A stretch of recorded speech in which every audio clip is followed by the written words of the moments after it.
செய்தி நேரத்தின் பிரதான அனுசரணை பாரிஸ் லா சப்பல் விடி கேஷ் அண்ட் கரி. வீட்டரசிகளின் விருப்பத்துக்குரியவர்கள் விடி கேஷ் அண்ட் கேரி. உங்கள் சமையல் கூடத்திற்கு தேவையான உணவுப் பொருட்கள், காய்கறிகள், கடல் உணவு வகைகள் அனைத்தும் தரமாக எப்பொழுதும் மலிவாக பெற்றுக்கொள்ளவும், சமையல் பாத்திரங்கள் அனைத்தும் தெரிவு செய்யவும் விடி கேஷ் அண்ட் கேரி லா சப்பல்.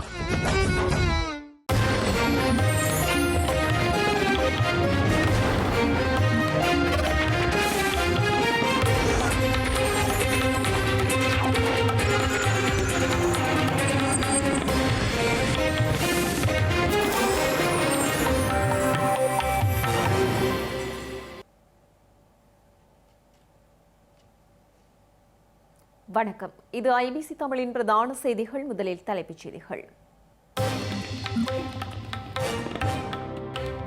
மக்கள் ஆணையை காலில் போட்டு மிதிக்கும் அனுர அரசு. நாணய நிதிய உடன்படிக்கையை மீளாய்வு செய்ய தவறியதாக சாடும் சஜித். ஸ்ரீலங்கா நாடாளுமன்றத்தில் நேரம் கேட்டு அர்ச்சுனா வாதம். சபாநாயகரின் அறிவுறுத்தலுக்காக காத்திருப்பதாக எதிர்க்கட்சி தெரிவிப்பு. அனுர அரசிடம் திட்டமிடல்கள் இல்லை என்கிறார் கோடீஸ்வரன். அம்பாறையில் காட்டு யானைகளின் பாதிப்பு குறித்தும் விசனம். தமிழ்நாட்டு ஆளுநருக்கு எதிராக திமுக திடீர் ஆர்ப்பாட்டம். பல்கலை மாணவி விவகாரத்தை திசை திருப்பும் முயற்சி என எதிர்க்கட்சிகள் குற்றச்சாட்டு. ஐரோப்பாவின் பல பகுதிகளில் கடும் பனிப்பொழிவு. விமானம் மற்றும் தொடருந்து சேவைகளில் கணிசமான பாதிப்பு. இனி விரிவான செய்திகள். இலங்கையில் ஸ்திரத்தன்மை ஏற்பட்டுள்ளதாக அரசாங்கம் கூறிக்கொண்டாலும் மனிதாபிமான ரீதியாக ஸ்திரத்தன்மை ஏற்படவில்லை என ஸ்ரீலங்கா எதிர்க்கட்சித் தலைவர் சஜித் பிரேமதாச தெரிவித்துள்ளார். சர்வதேச நாணய நிதிய இணக்கப்பாட்டை அவ்வாறே நடைமுறைப்படுத்துவதற்காகவா மக்கள் ஆணை வழங்கியுள்ளனர் எனவும் கேள்வி எழுப்பியுள்ளார். ஆட்சிக்கு வரமுன் மக்களுக்கு வழங்கிய வாக்குறுதிகளை நிறைவேற்ற அனுரகுமார திசாநாயக்க தலைமையிலான அரசாங்கம் தவறியுள்ளதாகவும் புது வருடத்தின் முதலாவது நாடாளுமன்ற அமர்வில் கலந்துரையாற்றிய போதே எதிர்க்கட்சித் தலைவர் சஜித் பிரேமதாச ஆதாரங்களுடன் சுட்டிக்காட்டியுள்ளார். ஸ்திரமான நாடு உருவாகி வருகின்றது என நாடாளுமன்றத்தில் கருத்துக்கள் தெரிவிக்கப்பட்டு வரும் வேளையில் மக்களின் பெரும்பான்மையை பெற்றுக் கொண்டாலும் ஏற்கனவே காணப்பட்ட சர்வதேச நாணய நிதிய இணக்கப்பாட்டை அவ்வாறே நடைமுறைப்படுத்துவதற்கா என கேள்வி எழுப்புகின்றேன். புதிய கடன் மறுசீரமைப்பு பகுப்பாய்வு ஒன்றை மேற்கொண்டு புதிய சர்வதேச நாணய நிதிய இணக்கப்பாட்டை எட்டுவோம் என்ற அறிவிப்பை கிடப்பில் போட்டுவிட்டு மக்கள் வழங்கிய ஆணையை காலில் போட்டு மிதித்து தூள் தூளாக்கி விடப்பட்டுள்ளது. மக்கள்சார் அரசாங்கம் என கூறிக்கொண்டு மக்கள்சார் செயற்பாடுகளை முன்னெடுத்தாலும் அதிகரித்ததாக கூறப்பட்ட உரமானியம் இன்னும் உரியவர்களுக்கு கிடைக்கவில்லை. விவசாய நடவடிக்கைகள் ஏறக்குறைய நிறைவடைந்து வரும் வேளையில் கூட இந்த உரமானியங்கள் இன்னும் உரியவர்களுக்கு போய் சேரவில்லை. பராட்டோ சட்டத்தை தற்காலிகமாக இடைநிறுத்துவதற்கான கால அவகாசம் நீடிக்கப்பட்டுள்ள போதிலும் பிரச்சினைகளுக்கு இன்னும் உரிய தீர்வு காணப்படவில்லை. அரசாங்கத்தின் 159 நாடாளுமன்ற உறுப்பினர்களும் வீதிக்கு இறங்கி மக்கள் பட்டு வரும் இன்னல்களை பாருங்கள். நீங்கள் கூறும் ஸ்திரத்தன்மையால் நாட்டுக்கு எந்த பலனும் ஏற்படவில்லை.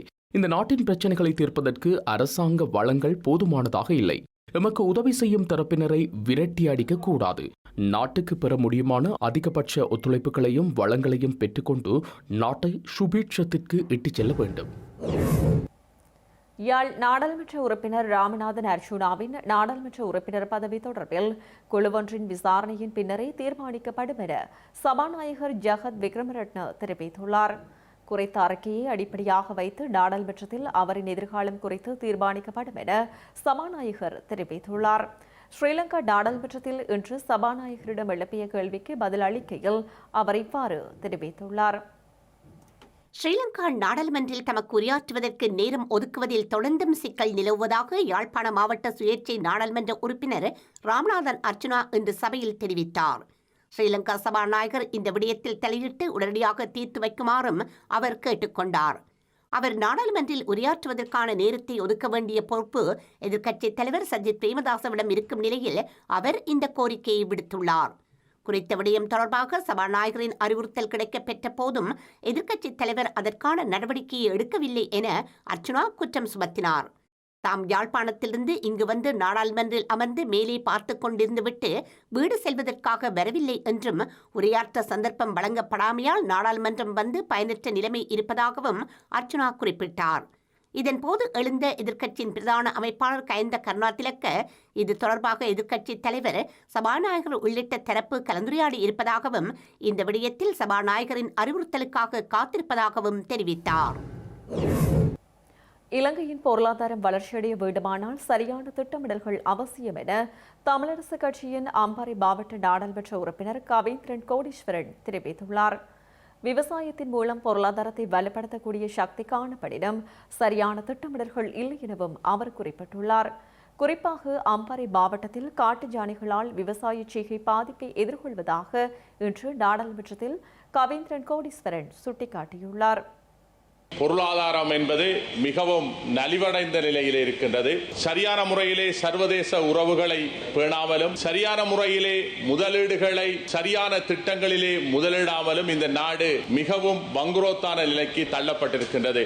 ஒரு ஸ்திரத்தன்மை அற்ற நிலையிலே ஒரு வலுவான நிலையிலே காணப்படவில்லை. இதற்கு இந்த நாட்டிலே இருக்கின்ற பொருளாதார கொள்கைகளை வடிவமைக்கின்ற வடிவமைப்பாளர்களினாலே இந்த ஆட்சியிலே இருக்கின்ற நபர்களினாலே சரியான முறையிலே திட்டமிடப்பட்ட முறையிலே இந்த பொருளாதார கொள்கைகளை வகுத்து சரியான வழிகாட்டலின் ஊடாக வருகின்ற நிதிகளை சரியான முறையிலே முகாமைத்துவப்படுத்துகின்ற பொழுதுதான் இந்த நாட்டை நாங்கள் சிறப்பாக கட்டியெழுப்ப முடியும். இந்த இலங்கையை சுற்றி அதிகளவான வளங்கள் இருக்கின்றது. அந்த வளங்களை நாங்கள் சரியாக பயன்படுத்த வேண்டும். அது மட்டுமல்ல, நாங்கள் சரியான முறையிலே விவசாயத்தை சரியான முறையிலே பயன்படுத்த வேண்டும். அது மட்டுமல்ல, எங்களது பொருளாதாரத்திலே பெரிய தாக்கத்தை ஏற்படுத்துவது யானையின் வருகையானது. இந்த யானை வருகின்ற பொழுது, யானை கிராமத்துக்குள்ளே வருகின்ற பொழுது அதிகளவான மக்கள் தங்களது பொருளாதாரத்தை இழக்கின்றார்கள், விவசாயத்தை இழக்கின்றார்கள், அவர்களது வாழ்வாதாரத்தை இழக்கின்றார்கள். இப்படியான சூழ்நிலையானது அம்பாறை மாவட்டத்தில் அதிகளவாக காணப்படுகின்றது.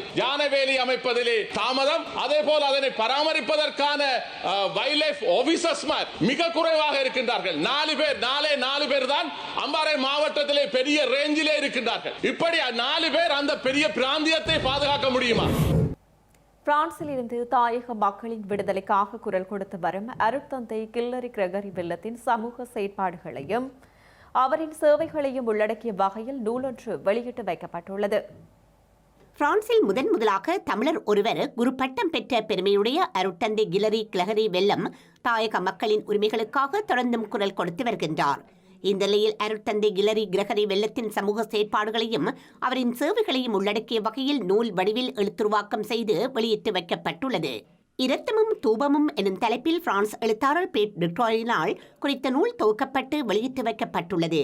நூல் வெளியீட்டு நிகழ்வானது பாரிஸில் உள்ள டான் பாஸ்கோ மண்டபத்தில் இடம்பெற்றுள்ளது. நான் கண்ட பல நிகழ்ச்சிகள் புத்தகத்தில் இருக்கின்றது. உண்மையாக நாங்கள் சிந்திய ரத்தங்கள், நிச்சயமாக நாங்கள் பட்ட கஷ்டங்கள், துன்பங்கள் எல்லாம் இந்த புத்தகத்தில் வெளிப்பட்டிருக்கிறது. முக்கியமாக நண்பர் அருட்தந்தை கில்லரி அடிகளார் வெல்லம் அடிகளார் பட்ட துன்பங்கள் இந்த புத்தகத்தில் வெளிப்படையாக இருக்கிறது. அவர் அடிக்கடி என்னோடு கதைக்கும் போது சொல்லும் வார்த்தை, ஏன் நம் மக்கள் இவ்வளவு பிரிந்திருக்கிறார்கள். இந்த பிரிவினையை கண்டு பல நேரங்களில் கண்கலங்கியதையும் பார்த்திருக்கின்றேன். 2009ஆம் ஆண்டு பல தடைகளையும் மீறி தான் இருந்த நெவேர் சரத்தி என்ற இடத்தில் ஈழ மக்களை ஒன்று திரட்டி ஈழ போரை நிறுத்துமாறு ஒரு மாபெரும் பேரணி ஒன்றை நடத்தினார். பிறகு தமிழர் அன்புறவு கூடுகை உருவாக்கப்பட்டது. பின்பு புனித விடுதலை யாத்திரை செய்யப்பட்டது. இடைக்கிடையே எவ்வளவோ தரம் மக்களை, எத்தனையோ தடவைகள் மக்களை சந்தித்து மக்களோடு பேசக்கூடிய இருந்தது. ஒவ்வொரு மக்களின் துன்பத்தையும் தன் துன்பமாக நினைக்கின்ற அந்த மனப்பக்குவம் வாழ்த்தப்பட வேண்டியது ஒன்று. இதன்போது கடந்த ஆண்டு அருட்தந்தை கில்லரி கிரகரி வெல்லத்தினால் தமிழ் மக்களின் விடுதலையை வலியுறுத்தி தமிழர் அன்புறக் கூடுகை எனும் தொனிப்பொருளில் முன்னெடுக்கப்பட்ட புனித விடுதலை பயணத்தின் காணொலி தொகுப்பும் வெளியிட்டு வைக்கப்பட்டுள்ளது. கட்டுநாயக்க பண்டாரநாயக்க சர்வதேச விமான நிலையத்தில் தரையிறங்கவிருந்த 4 விமானங்கள் திருப்பி அனுப்பப்பட்டுள்ளதாக தெரிவிக்கப்பட்டுள்ளன. கட்டுநாயக்க பிரதேசத்தில் இன்று காலை நிலவிய பனிக்கூட்டம் காரணமாக குறித்த விமானங்கள் திருப்பி அனுப்பப்பட்டதாக விமான நிலைய அதிகாரிகள் தெரிவித்துள்ளனர். பண்டாரநாயக்க சர்வதேச விமான நிலையத்தின் ஓடுபாதை தெளிவாக தென்படாததால் விமானங்கள் மத்தள சர்வதேச விமான நிலையத்திற்கு திருப்பி அனுப்பப்பட்டதாக விமான நிலைய அதிகாரிகள் தெரிவித்துள்ளனர். துருக்கி, இந்தியா, சீனா, துபாய் ஆகிய இடங்களிலிருந்து வந்த விமானங்களே மத்தள விமான நிலையத்தில் தரையிறக்கப்பட்டுள்ளதாக தெரிவிக்கப்பட்டுள்ளது. எவ்வாறாயினும் விமான நிலையத்தை சுற்றியுள்ள புகைப்பறி மூட்டம் நீங்கி வழக்கமான செயற்பாடுகள் மீண்டும் தொடங்கியதுடன் திருப்பி விடப்பட்ட அனைத்து விமானங்களும் மீண்டும் பண்டார்நாயக்க சர்வதேச விமான நிலையத்திற்கு திரும்பியதாக தெரிவிக்கப்பட்டுள்ளது. கொழும்பு கல்கிசையில் இன்று அதிகாலை இடம்பெற்ற துப்பாக்கிச்சூட்டு சம்பவத்தில் 2 உயிரிழந்துள்ளனர். இதில் 36 மற்றும் 20 வயதுடைய இருவரே உயிரிழந்துள்ளதாக காவல்துறையினர் தெரிவித்தனர். கொழும்பு கல்கிச வட்டாரப்பல பகுதியில் உள்ள வீட்டில் இருந்தவர்கள் மீது உந்துருளியில் வந்த அடையாளம் தெரியாத 2 பேர் துப்பாக்கிச்சூடு நடத்தியுள்ளனர். இதன்போது ஒருவர் சம்பவ இடத்திலேயே உயிரிழந்ததுடன் மற்றொருவர் வைத்தியசாலையில் அனுமதிக்கப்பட்ட பின்னர் சிகிச்சை பலனின்றி உயிரிழந்துள்ளார். துப்பாக்கிச் சூட்டிற்கான காரணம் தெரிய வராத நிலையில் சம்பவம் தொடர்பில் காவல்துறையினர் விசாரணை நடத்தி வருகின்றனர். யாழ்ப்பாணம் உரும்பிராய் பகுதியில் ஒருவரை கட்டி வைத்து தாக்குதல் நடத்தினார்கள் என்ற சந்தேகத்தின் பேரில் 5 பேர் கைது செய்யப்பட்டுள்ளனர். கைது செய்யப்பட்டவர்களை விசாரணைகளின் பின்னர் நீதிமன்றில் முன்னிலைப்படுத்த நடவடிக்கை எடுக்கப்பட்டுள்ளது. யாழ்ப்பாணம் உரும்பிராய் பகுதியில் உள்ள வெதுப்பகம் ஒன்றுக்கு வந்த ஒருவர் அந்த பகுதியில் நிலத்தில் விழுந்து கிடந்த தங்க ஆபரணத்தை எடுத்து வெதுப்பகத்தில் வழங்கியுள்ளார். சில தினங்களுக்கு பின்னர் நகை உரியவர்களிடம் வழங்கப்பட்டதா என வெதுப்பகத்தில் கேள்வி எழுப்பியுள்ளார். இந்த நிலையில் வெதுப்பகத்தில் இருந்த இளைஞர் குழு குறித்த நபரை கட்டி வைத்து தாக்கி காணொலியை வெளியிட்டது. தாக்குதல் சம்பவம் தொடர்பாக வெளியான காணொலியை அடிப்படையாக கொண்டு கோப்பாய் காவல்துறையினரால் 3 பேரும், யாழ்ப்பாணம் காவல்துறை புலனாய்வு பிரிவினரால் 2 பேரும் என 5 நேற்று கைது செய்யப்பட்டுள்ளனர். குறித்த சம்பவம் தொடர்பாக விசாரணைகளை மேற்கொண்டுள்ள கோப்பாய் காவல்துறையினர் கைதானவர்களிடம் மேலதிக விசாரணைகளை முன்னெடுத்துள்ளனர்.